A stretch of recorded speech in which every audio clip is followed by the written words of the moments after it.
Hello friend, कैसे हो आप सब। मैं आशुतोष एक बार फिर से आप सभी लोग का वेलकम करता हूं आप लोग के अपने YouTube channel lecture of engineering में। तो आज हम कंप्लीट करने वाले हैं क्लाउड कंप्यूटिंग यूनिट 2 और आपका पूरा यूनिट 2 दो पार्ट में कंप्लीट होगा, पार्ट 1 और फिर पार्ट 2 लेक्चर में। तो पार्ट 2 लेक्चर में क्लाउड कंप्यूटिंग यूनिट 2 पूरा का पूरा कंप्लीट हो जाएगा। तो जिन लोग को क्लाउड कंप्यूटिंग का नोट्स चाहिए तो आपकी स्क्रीन पर नंबर दिख रहा है, इसी नंबर पे आपको जीपे करना है और उस जीपे का स्क्रीनशॉट इसी नंबर के व्हाट्सएप पे आपको भेज देना है और आपको नोट्स वहीं मिल जाएगा।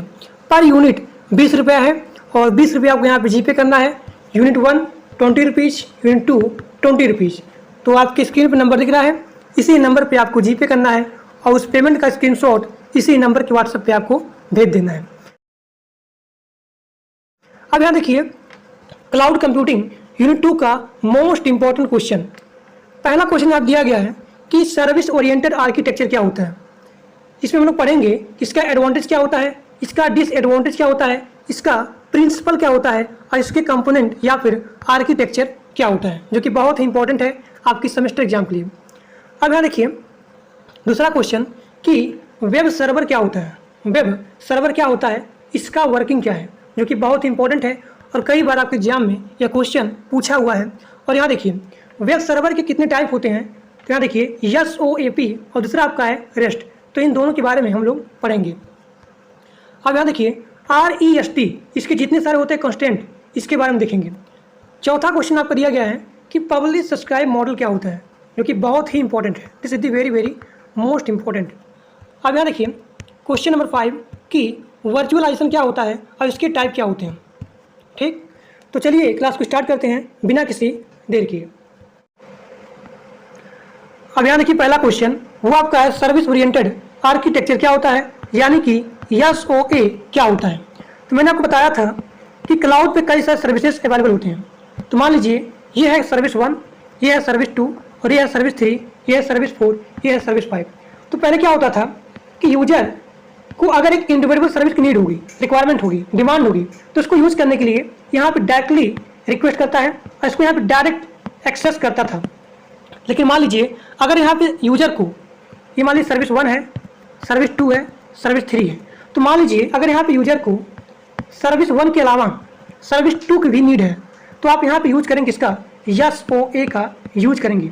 यानी कि इसकी सहायता से आप यहाँ पे सर्विस 1 को और यहाँ पे सर्विस 2 को इंटीग्रेट करके इस यूजर को प्रोवाइड कर सकते हो। ठीक, तो आप लिखेंगे कि सर्विस ओरिएंटेड आर्किटेक्चर एक ऐसा आर्किटेक्चर, एक ऐसा फ्रेमवर्क प्रोवाइड करता है जिससे क्लाउड पे जितने सारे सर्विस हैं वो सारे सर्विस आपस में कम्युनिकेट कर सकते हैं, आपस में कम्युनिकेट कर सकते हैं। यहाँ देखिए यहाँ पे जितने सारे सर्विस हैं ये सभी सर्विस आपस में कम्युनिकेट कर सकते हैं, किसके थ्रू, सर्विस ओरिएंटेड आर्किटेक्चर के थ्रू। अब यहाँ आप लिखेंगे कि SOA यानी कि सर्विस ओरिएंटेड आर्किटेक्चर, इसके द्वारा क्या होता है, सॉफ्टवेयर को डेवलपमेंट किया जाता है। कैसे, सॉफ्टवेयर कंपोनेंट का यूज करके, जिसे यहाँ पे सर्विस बोला जाता है, और इसकी सहायता से यहाँ पे एप्लीकेशन को क्रिएट किया जाता है। कहने मतलब क्या है कि SOA की सहायता से कई सारे सर्विस को आपस में इंटीग्रेट करके एप्लीकेशन को यहाँ पे डेवलपमेंट किया जाता है। तो इस सर्विस कंपोनेंट को बोला जाता है क्या, यहाँ पे सॉफ्टवेयर कंपोनेंट को यहाँ बोला जाता है क्या, सर्विस बोला जाता है, सर्विस बोला जाता है। तो SOA की सहायता से जितने सारे यहाँ सर्विस हैं इन सभी सर्विस को इंटीग्रेट करके एप्लीकेशन को, सॉफ्टवेयर को डेवलपमेंट किया जाता है। तो ये आपका हो गया सर्विस ओरिएंटेड आर्किटेक्चर हो गया। यहाँ देखिए वही चीज़ लिखा गया है कि क्लाउड पर जितने सारे सर्विस हैं वो सभी सर्विस आपस में कम्युनिकेट कर सकते हैं। यानी कि सर्विस ओरिएंटेड आर्किटेक्चर एक ऐसा यहाँ पे प्लेटफॉर्म या फिर लैंग्वेज प्रोवाइड करता है जिससे सभी यहाँ पे सर्विस आपस में कम्युनिकेट कर सकते हैं और जितने सारे यहाँ सर्विस हैं वो सभी सर्विस यहाँ पे रीयूज किया जा सकता है। यानी कि किसी सॉफ्टवेयर को डेवलपमेंट करने के लिए अगर यहाँ पे क्लाउड पे जितने सारे सर्विस हैं, ये मान लीजिए सर्विस 1 है, 2 है, तो अगर यहाँ पे सर्विस 2 को बार बार यूज करना है किसी एप्लीकेशन को, किसी सॉफ्टवेयर को डेवलपमेंट करने के लिए, तो आप यहाँ पे रीयूज कर सकते हैं, यानी कि बार बार यूज कर सकते हैं। यहाँ देखिए यहाँ पे एग्जाम्पल दिया गया है कि एक सिंगल ऑथेंटिकेशन, इसके द्वारा जितने सारे यहाँ पे यूजर हैं यहाँ पे इसका यूज करेंगे बार बार। अगर आप यहाँ पे एग्जाम्पल देखना चाहते हैं तो आप यहाँ पे एग्जाम्पल लिखेंगे कि बैंकों का यूनो ऐप होता है, यूनो ऐप, इसकी सहायता से क्या होता है कि इस यूनो ऐप में कई सारे होते हैं सर्विस 1, सर्विस 2 और सर्विस 3। इन सभी सर्विस को SOA के द्वारा इंटीग्रेट करके यहाँ पे यूज़र को प्रोवाइड किया जाता है। यानी कि यूज़र अपने बैंक के, यानी कि यहाँ जो यूज़र होता है अपने बैंक को चेक कर सकता है। या आप कहोगे सर्विस 1, यानी कि सर्विस 1 में अपने बैंक को चेक कर सकता है कि हमारे बैंक में कितना पैसा है, उसने कहाँ कहाँ ट्रांजेक्शन किया, किसको किसको ट्रांजेक्शन किया, तो इन सभी को SOA इंटीग्रेट करके यूज़र को डिस्प्ले करता है। तो मैं आशा करता हूँ कि आप लोग को पूरा का पूरा समझ में आ गया होगा कि सर्विस ओरिएंटेड आर्किटेक्चर क्या होता है। अब आगे देखिए, अब यहाँ देखिए SOA का एडवांटेज क्या है। तो मैंने क्या बताया कि इस क्लाउड पे जितने सारे सर्विस हैं उन सभी सर्विस को अगर यहाँ पे नीड होगी, रिक्वायरमेंट होगी, डिमांड होगी किसी एप्लीकेशन को क्रिएट करने के लिए, तो इन सभी सर्विस को बार बार यूज किया जा सकता है। तो यही आपका होता है सर्विस रीयूजेबिलिटी होता है। और यहाँ देखिए दूसरा आपका है इजी मेंटेनेंस, यानी कि जितने सारे सर्विस हैं इस क्लाउड पे, जितने सारे सर्विस हैं ये सभी सर्विस क्या होते हैं, इंडिपेंडेंट होते हैं, इंडिपेंडेंट होते हैं, यानी कि ये सभी सर्विस किसी पे डिपेंडेंट नहीं होते हैं। तो इन सर्विस को आसान तरीके से अपडेट या फिर मॉडिफाई किया जा सकता है, इससे किसी अदर सर्विस पे कोई भी इफेक्ट नहीं होगा। ठीक, अब यहाँ देखिए अगला आप लिखेंगे प्लेटफॉर्म इंडिपेंडेंट। मैंने क्या बताया कि इस क्लाउड पे जितने सारे सर्विस हैं ये सभी सर्विस क्या होते हैं, इंडिपेंडेंट होते हैं, यानी किसी पे इनका डिपेंडेंसी नहीं होता है, जिससे कई सारे सर्विस को आपस में यहाँ पे क्लब या फिर इंटीग्रेट किया जा सकता है किसी सॉफ्टवेयर को, यहाँ पे किसी सॉफ्टवेयर या फिर किसी एप्लीकेशन को क्रिएट करने के लिए। तो ये आपका हो गया प्लेटफॉर्म इंडिपेंडेंट। और यहाँ देखिए अगला आप लिखेंगे अवेलेबिलिटी। ये क्या होता है, यानी कि किसी सर्विस को डेवलपमेंट करने के लिए, किसी एप्लीकेशन को डेवलपमेंट करने के लिए इस क्लाउड पे कई सारे सर्विस अवेलेबल होते हैं, कई सारे सर्विस यहाँ पे अवेलेबल होती हैं। तो यूजर को जिस सर्विस की नीड होगी, रिक्वायरमेंट होगी, डिमांड होगी किसी एप्लीकेशन को क्रिएट करने के लिए, तो उसको यहाँ पे रिक्वेस्ट कर सकता है। तो कहने मतलब क्या है कि इस क्लाउड पे कई सारे सर्विस अवेलेबल होते हैं। तो ये आपको हो गया अवेलेबिलिटी हो गया। अब यहाँ देखिए SOA का अगला एडवांटेज वो आपका है रिलायबिलिटी। अब यहाँ देखिए रिलायबिलिटी क्या होती है, इस क्लाउड पे जितने सारे सर्विसेज डिजाइन किए गए हैं, जितने सारे सर्विसेज यहाँ पे डिजाइन किए गए हैं, तो उन सभी सर्विसेज का internal architecture, internal structure, internal logic या फिर इंटरनल कोड, ये सभी चीज़ें यहाँ पे अननोन होती हैं, जिससे क्या होगा, इसका यहाँ पे सर्विस है, इन सभी सर्विस का डेटा लॉस होने में बहुत ही कम चांस होता है। तो अगर यहाँ पे इस क्लाउड पे जितने सारे सर्विस हैं उन सभी सर्विस का अगर यहाँ पे internal architecture, structure, logic, code अगर यहाँ पे अननोन होगा तो यहाँ पे डेटा का लॉस होने में बहुत ही कम चांस होगा, और जितने सारे सर्विस हैं ये बहुत ही रिलायबल होंगे। तो ये आपका हो गया रिलायबिलिटी हो गया। अब यहाँ देखिए स्केलेबिलिटी क्या होती है। इसमें क्या होता है कि जितने सारे यहाँ सर्विस हैं उन सभी सर्विस को यहाँ पे अदर सर्विस के साथ यहाँ पे मर्ज किया जाता है। तो ये आपको हो गया स्केलेबिलिटी होगी। ठीक, मैंने क्या बताया था आपको कि SOA की सहायता से जितने सारे यहाँ सर्विस हैं उन सभी सर्विस को आपस में इंटीग्रेट किया जाता है। अगर यहाँ यूजर को डिमांड है तो सभी सर्विस को इंटीग्रेट करके यूजर को प्रोवाइड किया जाता है। किसके थ्रू, SOA के थ्रू। तो ये आपका हो गया सर्विस ओरिएंटेड आर्किटेक्चर का एडवांटेज। अब देखते हैं किसका डिसएडवांटेज क्या है। अब यहाँ देखिए डिसएडवांटेज ऑफ दी SOA। पहला आपका है डिसएडवांटेज, आप लिखेंगे हाई ओवरहेड। मैंने क्या बताया था कि ये आपका एक क्लाउड है। अब इस क्लाउड पे कई सारे सर्विसेज अवेलेबल होती हैं, तो सभी सर्विसेज SOA के द्वारा क्या करते हैं, आपस में कम्युनिकेट करते हैं। तो यहाँ पे मिलियन होते हैं सर्विस जो कि आपस में क्या करते हैं, कम्युनिकेट करते हैं। तो इससे क्या होगा कि जो यहाँ पे रिक्वेस्ट होता है, जो कि यहाँ पे रिस्पांस होता है, तो यहाँ पे बहुत ही ज़्यादा टाइम लगता है, और इसको मेंटेन करना this is the not easy task. यानी कि जो यहाँ पे क्लाउड है इस पर जितने सारे सर्विस आपस में कम्युनिकेट करते हैं, तो इसको मेंटेन करना this is the not easy task. ठीक, तो ये आपका हो गया ओवरहेड। यानी कि यहाँ पे जितने सारे सर्विस आपस में कम्युनिकेट करेंगे, एक फंक्शन को दूसरे फंक्शन को यूज करेंगे, तो इससे क्या होगा, यहाँ पे रिक्वेस्टिंग टाइम और जो यहाँ पे रिस्पांस होता है ये बहुत ही ज़्यादा लगता है, और जिसका ओवरलोड है वो बहुत ही ज़्यादा हो जाता है। तो ये आपको हो गया हाई ओवरहेड। ठीक, अब यहाँ देखिए हाई इन्वेस्टमेंट। ये क्या होता है कि इस क्लाउड पे जितने सारे सर्विस हैं ये आपस में क्या करते हैं, कम्युनिकेट करते हैं। तो यहाँ पे मिलियन होते हैं सर्विस होते हैं जो कि आपस में यहाँ पे रिक्वेस्ट करेंगे, रिस्पॉन्स करेंगे, फिर यहाँ पे रिक्वेस्ट करेंगे, फिर यहाँ पे रिस्पॉन्स करेंगे। तो इसको यहाँ पे मेंटेन करने के लिए क्या होगा, रिसोर्स होगा, यानी कि यहाँ पे बहुत ज़्यादा खर्चा या फिर कास्टली पड़ सकता है for maintaining requesting and the response between the service. ठीक, तो ये आपका हो गया हाई इन्वेस्टमेंट। अब यहाँ देखिए अगला आपका है डिसएडवांटेज, वो आपका है कॉम्प्लेक्स सर्विस मैनेजमेंट। ये क्या है कि क्लाउड पे million of number service available होते हैं। यहाँ देखिए मिलियन मैसेज जो है यहाँ पे ट्रांसफ़र होते हैं। अब यहाँ पे एक मैसेज नहीं होता है, मिलियन ट्रिलियन मैसेज जो है यहाँ पे सर्विस रिक्वेस्ट करते हैं, फिर यहाँ पे रिस्पॉन्स करते हैं, फिर यहाँ पे रिक्वेस्ट करते हैं, फिर यहाँ पे रिस्पॉन्स करते हैं। यानी कि इसको मैनेजमेंट करने के लिए बहुत ही कॉम्प्लेक्स हो जाता है। So this is the complex service management, यानी कि इसको मैनेजमेंट करने के लिए जो यहाँ पे स्ट्रक्चर होता है बहुत ही कॉम्प्लेक्स होता है, बहुत ही कठिन होता है। तो ये आपका हो गया डिसएडवांटेज ऑफ दी SOA। पहला आपका है हाई ओवरहेड, और दूसरा आपका है हाई इन्वेस्टमेंट, और तीसरा आपका है कॉम्प्लेक्स सर्विस मैनेजमेंट।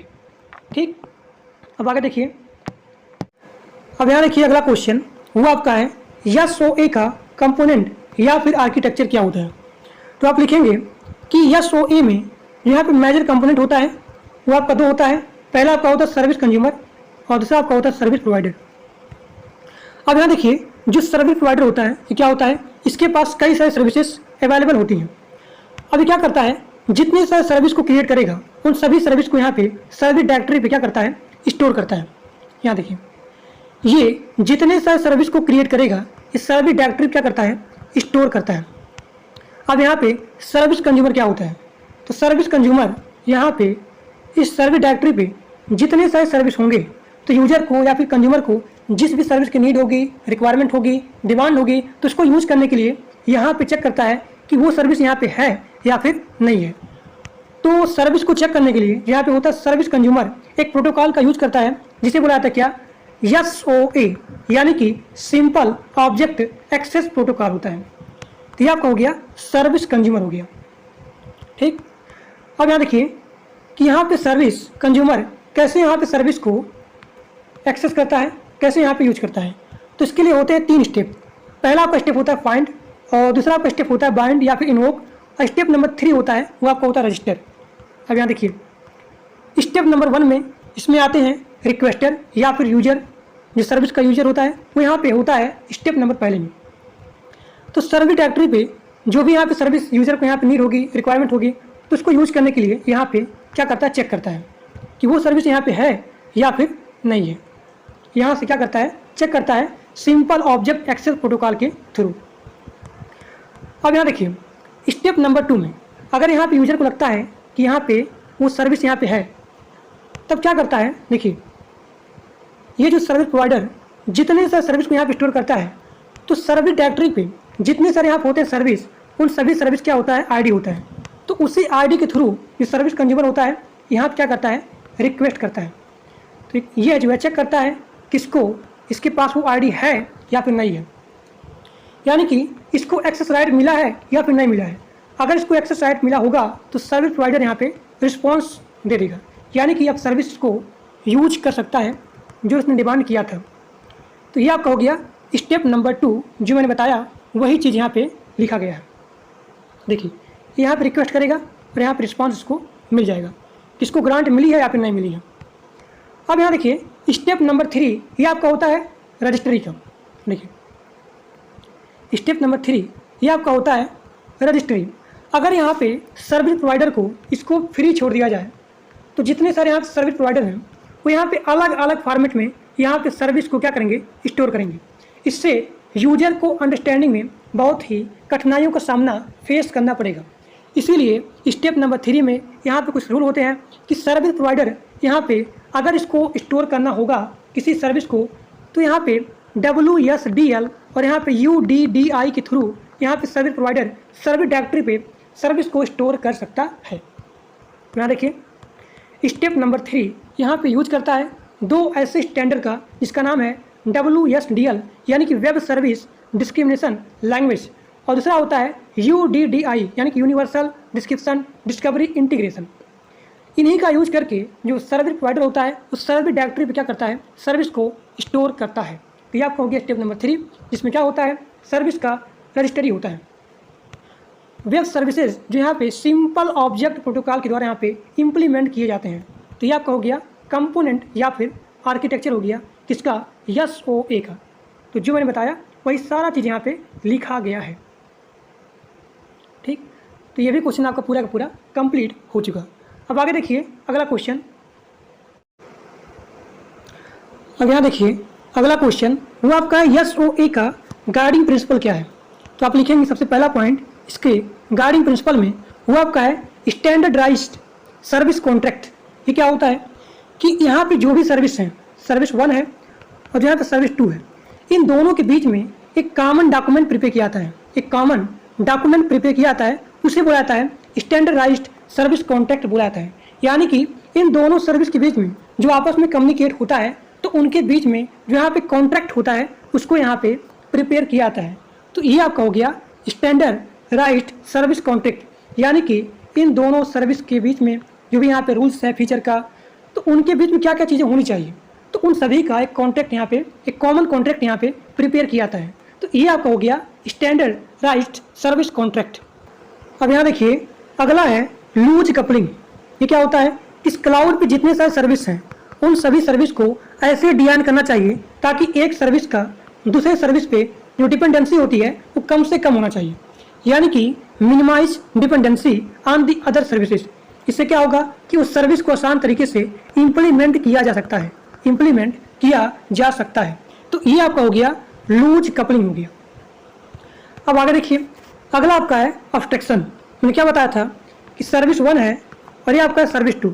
इन दोनों सर्विस का एक यहाँ पे कॉमन कॉन्ट्रैक्ट होता है, यानी कि इनका सर्विस कॉन्ट्रैक्ट डिस्क्रिप्शन डॉक्यूमेंट होता है। तो वो सर्विस जो है सर्विस कॉन्ट्रैक्ट डिस्क्रिप्शन और डॉक्यूमेंट के द्वारा यहाँ पे डिफाइन किया जाता है। तो अगर आपको लिखना होगा तो आप लिखेंगे कि अब्स्ट्रैक्शन क्या होता है कि इसमें एक सर्विस दूसरे सर्विस के लिए यहाँ पे ब्लैक बॉक्स के लिए काम करती है, ब्लैक बॉक्स काम करती है। कहने मतलब क्या हुआ कि इस क्लाउड पे जितने सारे सर्विस हैं उन सभी सर्विस का internal architecture, internal structure, internal logic, internal code, ये सभी चीज़ें यहाँ पे क्या होती हैं, अननोन होती हैं। तो आप लिखेंगे कि इस क्लाउड पे जितने सारे सर्विस हैं वो सभी सर्विस एक दूसरे के लिए ब्लैक बॉक्स की तरह काम करती हैं। तो ये आपको हो गया अब्स्ट्रैक्शन हो गया। रीयूजेबिलिटी क्या होती है, देखिए रीयूजेबिलिटी क्या होती है, इसमें आप लिखेंगे किसी सॉफ्टवेयर को, किसी एप्लीकेशन को डेवलपमेंट करने के लिए एक ही सर्विस को बार बार यूज किया जा सकता है। इससे क्या होगा, बहुत ही खर्चा कम लगेगा, टाइम बहुत ही कम लगेगी। तो ये आपको हो गया रीयूजेबिलिटी होगी। अब यहाँ देखिए अगला इसका प्रिंसिपल है वो है डिस्कवरेबिलिटी। अभी क्या होता है, यहाँ देखिए यहाँ पे S1 है और यहाँ पे S2 है। मैंने क्या बताया था कि क्लाउड पे कई सारी सर्विसेज अवेलेबल होती हैं। तो S1 को यहाँ पे S3 की नीड है, रिक्वायरमेंट है, डिमांड है, लेकिन ऑलरेडी यहाँ पे सर्विस 2 है वो सर्विस 3 के फीचर को यहाँ पे यूज कर रहा है। अब यहाँ पे S1 है यह जो है S3 की आईडी से पूरे क्लाउड पे चेक करेगा कि इस टाइप का यहाँ पे सर्विस अवेलेबल है या फिर नहीं है। तो आप लिखेंगे कि यहाँ पे सर्विस को उसके आईडी से डिस्कवर किया जा सकता है, which they can be effectively discover. Service discover provide and the effective means for utilising third party resources. तो कहने का मतलब वही है जो मैंने बोला है। अब आगे देखिए अगला आपका है कंपोजेबिलिटी। ये क्या होता है कि एक सर्विस को दूसरे सर्विस के साथ ऐसे यहाँ पे कंपोज करना चाहिए ताकि उसको आसान तरीके से इम्प्लीमेंट किया जा सके, इम्प्लीमेंट या फिर यूज किया जा सके। इसके नाम से पढ़िए, यहाँ पे लिखा गया कंपोज, यानी कि एक सर्विस को दूसरे सर्विस के साथ ऐसे यहाँ पे कंपोज करना चाहिए ताकि इनको आसान तरीके से इम्प्लीमेंट या फिर यूज किया जा सके। तो ये आपका हो गया SOA का प्रिंसिपल, SOA का प्रिंसिपल, क्योंकि बहुत ही इंपॉर्टेंट है आपके सेमेस्टर एग्जाम के लिए। अब आगे देखिए अगला क्वेश्चन। अब यहाँ देखिए अगला क्वेश्चन जो कि बहुत ही इंपॉर्टेंट है आपके सेमेस्टर एग्जाम के लिए, वो है वेब सर्विसेज क्या होता है, वेब सर्विसेज क्या होता है। तो यहाँ देखिए ये है क्लाउड, अब इस क्लाउड पे कई सारी सर्विसेज अवेलेबल होती हैं, सर्विस 1, सर्विस 2, सर्विस 3। तो अगर इस सर्विस को आपस में कम्युनिकेट करना है, इस कम्युनिकेट मतलब ये होता है कि एक सर्विस, ये है सर्विस 1, एक सर्विस दूसरे सर्विस के फीचर को, फंक्शन को यूज कर सकती है। तब यहाँ पे प्रोवाइड किया जाता है प्रोटोकॉल, यानी कि वेब सर्विसेज क्या होता है, सेट ऑफ प्रोटोकॉल होता है या फिर स्टैंडर्ड होता है, जिसका यूज करके क्लाउड पर जितने सारे होते हैं सर्विसेज वो आपस में कम्युनिकेट करते हैं, अपने डेटा को ट्रांसफर करते हैं। और यहाँ देखिए, यह जो है सर्विस को प्रोवाइड करता क्या, एक ऐसी टेक्नोलॉजी प्रोवाइड करता है जिसके द्वारा इस क्लाउड पे जितने सारे होते हैं सर्विसेज, ये किसी भी लैंग्वेज में यहाँ पे डिजाइन किए गए हों, चाहे जावा में, चाहे .NET में, चाहे PHP में, ये आपस में कम्युनिकेट कर सकते हैं। यानी ये जावा इस PHP के साथ यहाँ पे कम्युनिकेट कर सकता है, अपने डेटा को या फीचर को ट्रांसफर कर सकता है। ये जो यहाँ पे नेट है, ये यहाँ पे .NET के साथ यहाँ पे ट्रांसफर या फिर कम्युनिकेट कर सकता है।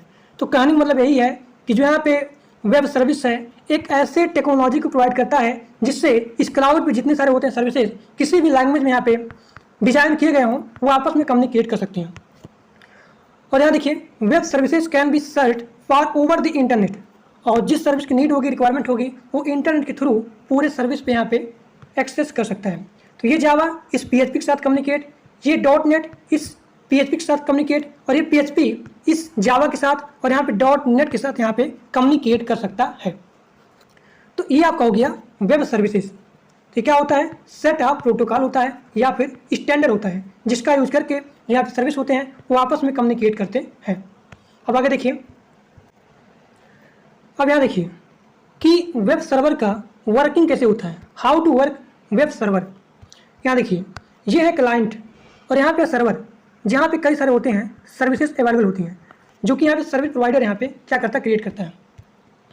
तो क्लाइंट को जिस सर्वर की नीड होगी, रिक्वायरमेंट होगी, डिमांड होगी, तो यहाँ क्या करता है, रिक्वेस्ट करता है। तो यहाँ देखिए, यहाँ जो क्लाइंट जिस सर्वर की नीड होगी, रिक्वायरमेंट होगी, डिमांड होगी, तो उस सर्वर को यूज करने के लिए क्या करता है, रिक्वेस्ट करता है। किसके थ्रू, RPC के थ्रू। इसका मतलब क्या होता है, रिमोट प्रोसेसर कॉल होता है।